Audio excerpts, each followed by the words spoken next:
It happened. It really did happen this time. I'm not yanking your chain here. All right, although that sounds kinky. No, I'm serious. And I'm kind of worried.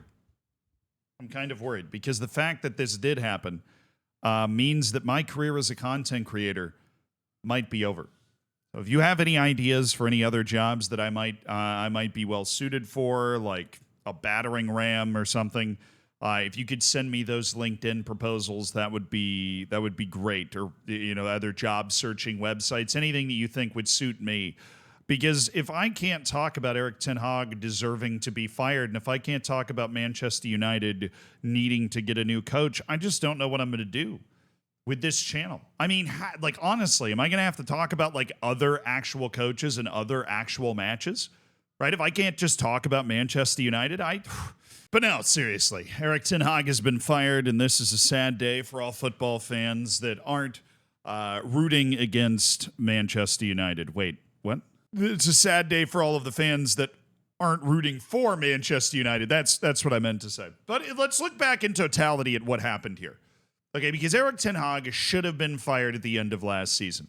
Because we need to be very clear about how all of this went down. Right? I'm not just going to sit here and make and take some sort of gigantic victory lap, although I should. No, I'm not going to do that, because what happened was Erik Ten Hag wasn't as good at this job as I thought he was going to be. I mean, think back to a couple of years ago when Manchester United hired Erik Ten Hag. He was somebody with vision. He was somebody that was a hot topic name in managerial circles, somebody that had built a real juggernaut at Ajax. I mean, granted, Ajax is one of the easiest football manager saves, but we'll leave that off the one side. I mean, there was a real feeling around the Erik Ten Hag situation that it made sense. He had the opportunity to be the Pep Guardiola on the other side of Manchester, the guy that builds a system and builds a team. What Mikel Arteta is trying to do at Arsenal to bring them up from the days where they were languishing outside the top four and return them to prominence and the fringe of title contention at this year at least.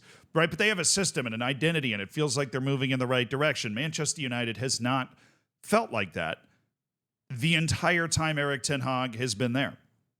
He never really got in the right groove. The players that he signed never did particularly well. It just felt like his system was never actually put in place. Erik Ten Hag also managed to win multiple trophies, which is it's worth mentioning. He won the League Cup 2 years ago. He won the FA Cup, obviously, last season. Right? 2 trophies. The first trophies Manchester United won since 2017 when they won the League Cup in 2017 also. So it was like a 6-year gap in trophies that Erik Ten Hag was able to end. And I feel like those trophies allowed Erik Ten Hag to exist for Manchester United way longer than he should have. Right? Because Manchester United is based off of, and I'm not even just saying this in terms of brands, because I think people overhype brands and they're like, oh, this is a big club because 20 years ago it was winning trophies. Like Nottingham Forest has 2 European trophies and is now, everybody's stunned they're in the top 5 of the Premier League. So let's stop pretending that clubs can't rise and fall.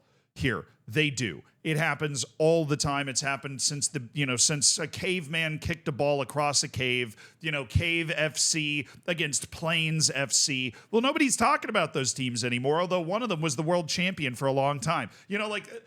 Clubs rise and fall. Okay, and so the fact that Manchester United has won a bunch of Premier Leagues, the fact that Manchester United has won European trophies, the fact that Manchester United were the bullies on the block for a long time, does not mean they can't fade. It doesn't mean they can't fade. There are Leeds fans all around the world because of the way Leeds was playing, they were living the dream, right? And then all of a sudden, poor results, which led to financial instability, combination of poor results and bad management, and then boom. You've got a team that's lucky to be in the Premier League. Right? So I don't live in a world where I say Manchester United should expect great things. No, Manchester United should expect a return on its investment. And the amount of money that Manchester United has thrown at players in wages and transfer signings is at the level of the biggest clubs in the world. It is. They have the financial backbone of the biggest clubs in the world. They have the financial capability of the biggest clubs in the world, and they have the financial stability of the biggest clubs in the world. They are able to spend that amount of money and keep spending it, right? But if you are spending more money on net average than Manchester City, whether they're breaking the rules or not, because those rules, we're talking about FFP. We're not just talking about the gross amount of money they are spending, which on net, right? And I'm talking about transfer net here. So I'm not talking about all the weird things that Man City can jerry-rig when it comes to how much money they're making off sponsorships or whatever. And there will be some people that'll argue, well, they're giving, all these other bonuses on top of like contracts and stuff. That sort of stuff's never been proven. It's not like Erling Haaland's wages are super small or Kevin De Bruyne's wages are super small. They're on massive contracts. Okay. But the transfer in and out of Man City is net more positive than Man United. In fact, on every one of the tables that I can find that talks about that sort of stuff, Manchester United has the worst net transfer spend in the world. It's like over the last 10 years, they have a net negative $1 billion. Like they've spent $1 billion more on transfers than they've gotten in. Manchester United's been a broken transfer system for a while, but it just goes to show that it's not like you have the ability to spend a ton of money if you take charge at Manchester United, and that's what Ten Hag did. He did, and it didn't work. The one argument I will always accept with a manager in terms of trying to give them more time is if they don't have their guys in place. And the biggest issue I always had with Erik Ten Hag was that he had his guys in place and the team got worse. They're in 14th right now. Right, the 8th place finish last year in the league, which was the worst finish for Manchester United since, I'm scrolling, 1990. Right, it's the worst finish for Manchester United in the league since 1990. So you go to the club thing and you talk about what the club expects, but they expect that now because they're continuing to spend money. Right, Manchester United is spending way more than the 8th most money in the Premier League. Their wage budget, I would imagine, is still firmly top 4, right? Their transfer expenditure is undoubtedly top 5 in the Premier League, if not higher than that. When you're spending as much money as they did on players like Antony, not to beat a dead horse talking about Antony here, your transfer expenditure is definitely in the top 4 in the Premier League. Like, it just is. You're spending that much money on those guys. And they spent a lot of money, whether it was Lenny Yoro or whoever else, they spent a lot of money in this transfer window, even though there was a clear change in direction in terms of how they actually wanted to spend that money. But you just can't be finishing 8th. And then it was all the injuries. Well, now you started the season even worse. The Ole Gunnar Solskjaer had a very prescient quote, right? I don't know if I'm going to be able to find it. I played it on a previous Zealandism. And he's talking about how trophies can kind of hide things. Like, trophies are great. You play the entire sport to win trophies. The fact that Erik Ten Hag gave Manchester United fans that magic memory of winning the FA Cup against Man City, or gave, the fans and the team a League Cup title, those are two trophies that nobody can take away. Either one of them, Tottenham would give its left arm to have either one of those trophies. And it's important to remember that and celebrate the fact that you won a trophy. But I tend to agree with Ole Gunnar Solskjaer when talking about these sorts of situations, because those trophies can paper over things. And what is important is that Manchester United has been nothing short of shocking in Europe for 2 consecutive years. Manchester United does not have a win. And they're not even in the Champions League group stage, and they don't have a win. They're in the Europa League stage, or whatever it's called. They finished 4th in a group behind a team from Turkey and Denmark in the Champions League groups last year. They lost to Copenhagen. Right? Copenhagen's a good team, but come on. If you want to compare the wage bill and the amount of money spent on transfers and the general pulling power of the 2 leagues those 2 teams play in, and you can't put together, I would pick West Ham over Copenhagen. No offense to West Ham meant by that. Or Bournemouth. Or Brighton. Manchester United is spending multitudes more than those teams and obviously not getting the return on investment on it. I mean, economically speaking, they had to change their manager. It had to happen. And that's why it happened. Because Manchester United has been historically bad over the last 2 years under Erik Ten Hag. And not to mention, and these two things kind of go hand in hand, the vibes have been terrible.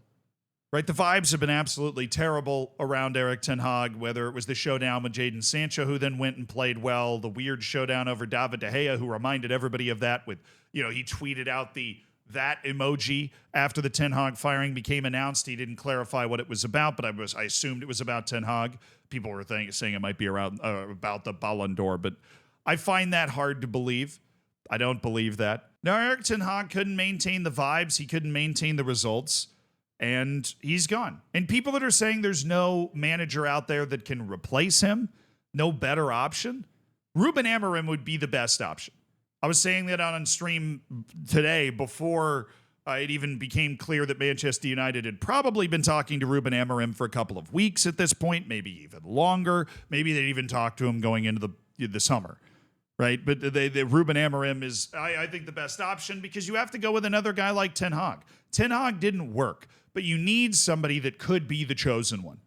You need to find the Pep or the Klopp, one of these types of people that can come in and lead your club for a decade and change the mood. Install a system, get the right guys in, and change the mood. Erik Ten Hag had a shot to be that guy. Turns out he wasn't. You don't want somebody that's coming in as a mercenary. You don't want a mercenary type manager. Manchester United, in its two biggest successful periods in history, had the exact opposite of that. And you are competing in a league where it takes years to build a title contender, right? This is not a situation where you can jump in and in 1 year you're going to have a Manchester United team competing for a title. If you did, that would be a stunning surprise. I mean, it's taken Arsenal years to build itself up to be able to hang with Liverpool and Manchester City, and those two clubs are still rolling. Thomas Frank would not be a bad option. His name has, of course, been thrown around. Massimiliano Allegri was the guy that I thought it was going to be. Apparently, they're going with Ruben Amorim instead, which I think is a better choice in the first place because Allegri does, in my opinion, fit more in the mercenary category, the type of guy that managed Juventus at its peak for a long stretch, but he's not.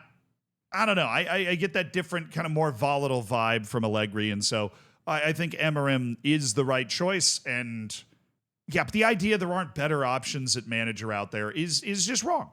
Because I just named three guys that would all at this point still be a better option than Erik Ten Hag to lead Manchester United in terms of what results they're going to get. Because let's be honest, could it get any worse? Seriously. I mean, I know it probably could, right? They're not like in the relegation fight yet. But, I mean, can it really get much worse for Manchester United than it is right now? Necessary change. Had to happen. Long overdue. Surprised it took this long. Here we go. Into a new horizon.